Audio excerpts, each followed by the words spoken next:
Speaking of Liverpool,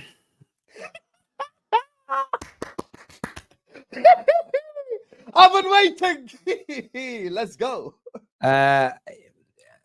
Yeah. How do you see this weekend going?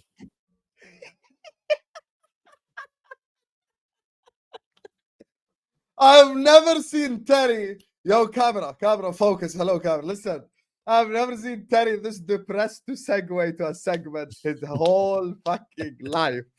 I will start out by calling out the Liverpool fan base a little bit. All the people going like, Hussam, don't jinx it. Oh my God, Man United won't be easy. Stop moving like a pussy and grow a pair. Grow a pair and say it as it is. Who will fight for Manchester United this Sunday?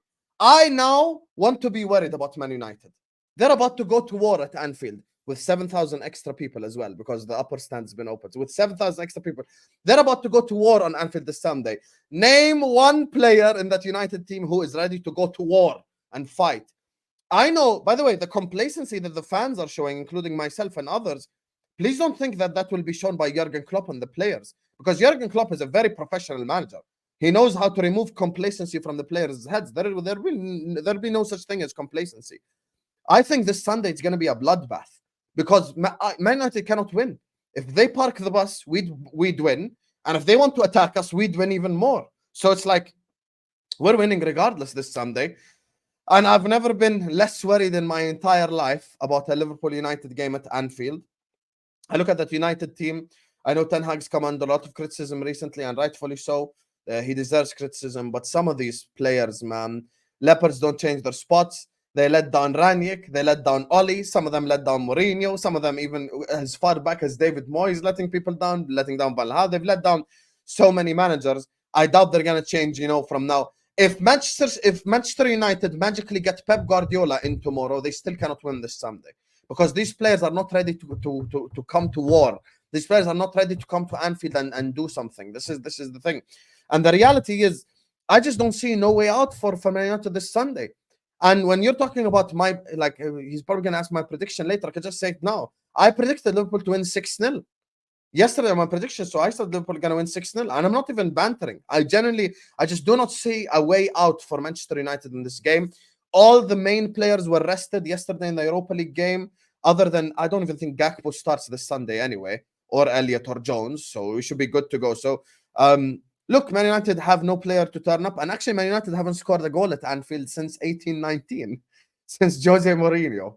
So, yeah, I think Man United are just going to get humiliated this Sunday, to be honest with you. And I've got nothing to be worried about, because there's always someone. There was always someone. Growing up, when Man United were really good and we were worse than them, first of all, we always had players who at least fought for the shirt despite them not being good enough. And we had a game winner in Stevie G. We had maybe a game winner in Fernando Torres and Suarez, stuff like that. So you could go like, okay, player X could win it for us. And LB made a point, and I know he's probably going to make it later on the top 6 show. Make sure you don't go anywhere after this stream. Go watch the top 6 show as well. He made a point to me. He's like, okay, Hussam, I want to assume, because he's in a title race with Liverpool, I want to assume, let's say Man United are to get a win. Which player for Man United I'm supposed to look at and go like, okay, he's going to step up in this big moment at Anfield?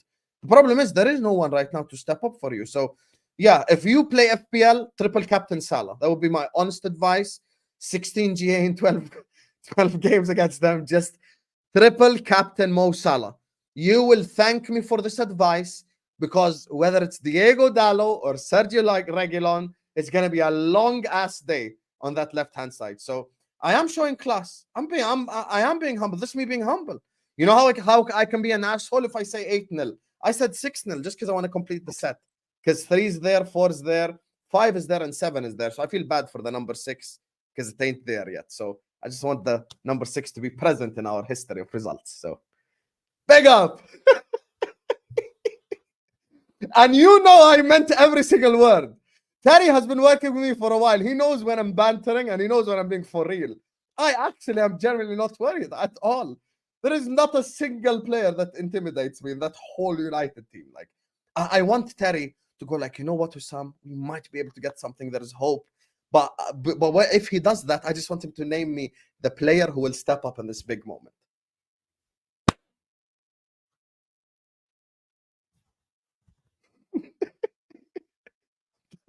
Hey, it's your turn, Terry. It's your turn. You want me to continue to cook your club? I can't, to be honest with you. I can sit here for the next half an hour and chat shit about Man United, to be honest with you. So, hey, you know, I'm not silent. I just gave my preview. That's it. There's nothing to say. You know what made me even more confused? What I'm going to say is this. What I'll say is this. I don't disagree with 99.9% of what you've said. You guys are a better team than us. We've got no fight. We've got lots of players out. We're in absolute disarray. I'm surprised the manager is still here. This group, having been beat 7-0 there last time, you want to go into this game with confidence. You want to go into this game feeling good about yourselves to try and rectify that and kind of blow those cobwebs away, get those skeletons out the closet and grow. We haven't been the same team since you beat us 7-0. We haven't recovered from that as a football club and as a team. And it could be really, really peak for us. It could be. And I'm not going to sit here. Look, of course, there's always a chance we get something, but I think to get something out this game, we would need decisions to go our way. And we would need Liverpool to have one of their worst performances in many, many years. It would take Liverpool being, I don't think we're good enough to be so good we nullify you. You guys need to be awful. And then we probably need some mistakes at the back. Alisson passes the ball straight to Højlund and he taps it in. Or, Trent has a bad Trent game defensively. And we need some own goals, red cards, and you guys to be bad to genuinely believe it would have to go like that for us to get anything. So, of course, there's a possibility that could happen. But if all things being equal, I hate saying this as a Man United fan, but I can't sit here and lie. I don't see us winning. What I will say is this. If you don't beat us, in fact, if you were to lose to us even 1-0, I genuinely believe that would be more embarrassing than the beating you gave us last year. Because where we are with the fact that Liverpool fans have been coming on this platform, I don't know about others, for 3 months, and I can't wait for the 17th of December. If you lose the game, it's one of the biggest L's you've taken in the Klopp era. So I would say that's the one thing I would be a little concerned about as a Liverpool fan is with all this chest and all this noise, if you don't win, I'm talking, if you lost, I'm talking sackable offense here. That's how bad it is for Jurgen Klopp. No, but Jurgen Klopp doesn't represent us. We don't represent Jurgen Klopp. That's the problem if I was Jurgen Klopp, then you'd have a chance this Sunday. Because Jurgen Klopp has come out today and said basically stop disrespecting Man United because he knows how the football gods work. And I actually was researching the football gods the other day. And I want to ask you this question because I read about it, but I don't want to misrepresent it. In the Quran, there are passages about the pride before the fall, right? Yes. And I researched, I don't want to say what they are because I don't want to, like the internet gives you interpretations, and I don't want to read what the internet has said in case it's wrong because it's not my religion. But the Quran has it, the Bible has it. When you read the definitions around the pride before the fall, it's basically what the football gods are. When too many people give it the big and are overconfident, sometimes the Lord or Allah, whoever it may be that you worship out there in the world, they can pull the rug from under your feet. So I am hoping, I am praying. This guy's here. What is Terry talking about? I'm talking about absolute facts, brother. This isn't made up. So I'm just saying, because a few people recently have said, I don't like the idea of football gods because I've got a god. It exists within religion. I just called it the football gods because it's a little bit of fun. The point is this. That's my only hope. That is my hopium. That Liverpool fans have become so convinced they win that it seeps into the dressing room, complacency sets in, and Liverpool come a cropper to it. But that's like... Yeah, but that's the fan, though. That's not Klopp. That's the thing. No, I know. For you I believe it's all the same. I believe it's all the same. No. Me, Tom Little, Jerry James, the Liverpool fans that come on this platform are not the same as Jurgen Klopp. Jurgen Klopp will not allow complacency to set into the players. This is the thing. And people say shit like, footballs are humbler and blah, blah, blah. Yeah, but once again, let's speak logically here, even without agendas. Which player is going to step up for Manchester United? Who's the one guy that I'm going to look at this Sunday and go like, you know what? I'm actually afraid of said player. No. Listen, the only way that happens, again, I don't believe it will. The only way it happens is if I'm looking at the team that Rashford, if Rashford plays like last season, he could. If Højlund has a Champions League performance, barring the Bayern Munich one, he could. Amrabat, we know, has got a performance in him. Outside of that, everybody else is injured, so that or suspended. So we haven't even got Eriksen to bring into the 10 role instead of Bruno because he's injured. So actually, Donny van der Beek won't play. It's just been announced he's going to Frankfurt, so he won't kick a ball. No, he wasn't going to crazy. play. I thought he was going to replace Bruno on the team. No, he can't play in the Premier League. So yeah, I just look at it that no, and Terry pulled out the Quran. No, I didn't. I was just trying to stay, and I stand by it. A lot of people recently have said I don't. Actually had people DM me, brother, saying I don't know whether or not I should. One of my good followers and viewers, he's a member, was like, I don't know if it's haram for me to say things like football gods. And I just said I sent in this passage I read, and I said, I told him I didn't know if this is the right thing to do or not. I felt like it was. I said, go and speak to your imam about it. I said, because I don't want you saying things for banter if it's wrong in your religion, like Jesus. So it's not a card I'm putting out. We can't claim there is more than one God. That's exactly. So I said to him, I said, just don't say that. Just say it. You could say like you're indirectly hurting your chances by being arrogant or something, but I cannot say yeah. That's what I was kind of trying to say to him. Like I said, I know there's stuff within. I said, maybe say it more like this, because I read this, because it does exist, and it comes from, I asked my dad about it. My dad's always said the football gods. And my dad said, well, that was when he was younger. Like my nanny was very religious. She was an evangelical Christian. She used to basically like quote Bible passages to my dad if he was getting too arrogant. And my dad just used to call it, football gods again. That's where it came from. So yeah, that's all I'm saying. So yeah, man. And you know, there's one thing I want to say as well, for this whole thing, like with Jurgen Klopp, like I've seen Liverpool when we were really, really, really good, and we just kept winning games because he doesn't allow complacency to set in. Man United fans, actually, the reason why they probably wanted Klopp at their club before he came to us is he's a very good motivator in terms of like how he speaks to players and shit. And I don't think the players are gonna have that complacency.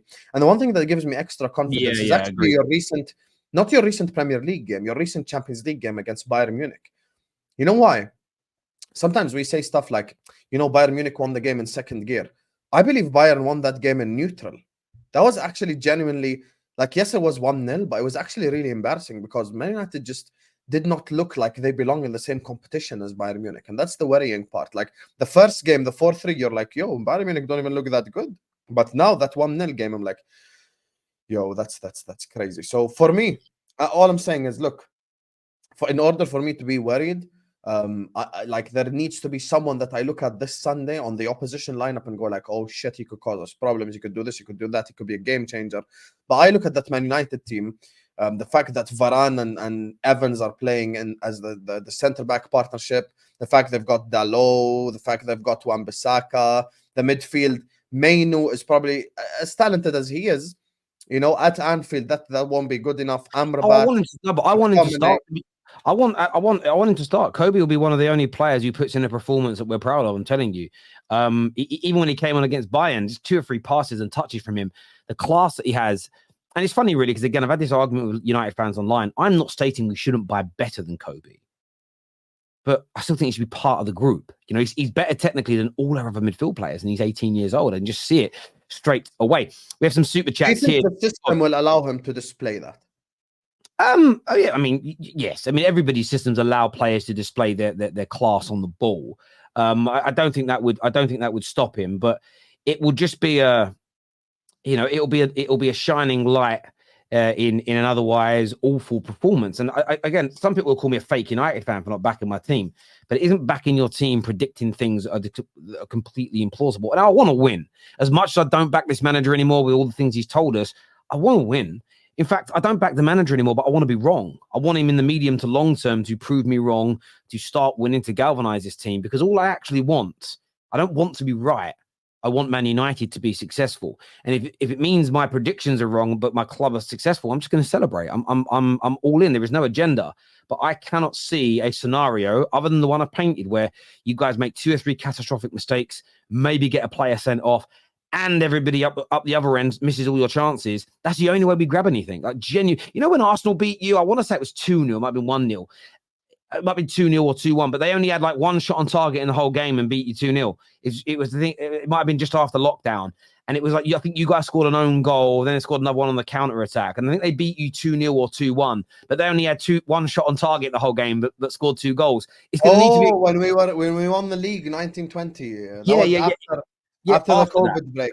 Yeah, Reece it would Nelson, need to... I think, scored that game. I want to say Lacazette did, but anyway, but by the by, that's the only way we win it. It would have to be a game where you keep missing your chances and we just get very lucky at the other end. I cannot see this isn't going to be Juanfield where we outplay you, have more possession, dominate you, beat you. Anyone who thinks Man United are capable of doing that. Once again, when you mention Juanfield, wrong. You know, this goes back to something. Look, like, first of all, if this was at Old Trafford, I'd be like a bit more cautious. But the fact that it's at Anfield fills me with confidence.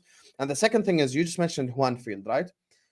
In that time with Louis van Gaal, you had 3-4 players that you could hang your hat on. You could say, yo, Mata is going to be the difference for us today. Even your defense would have been the difference. David De Gea at that time was one of the best, if not the best goalkeeper in the world. You had players that me, as a Liverpool fan, would be worried about. But my thing is, when I look at this current Man United team, and listen, LB is going to make you that point later on, but I completely agree with it. Who's going to step up? This is the thing. Like, who am I supposed to look at in that 11 Man United team and go like, okay, I'm going to go to war, follow me. You know, the same way, how many shit teams have you seen Liverpool come to Old Trafford and give you a game because Stevie G is in there, or because a player makes a difference for us?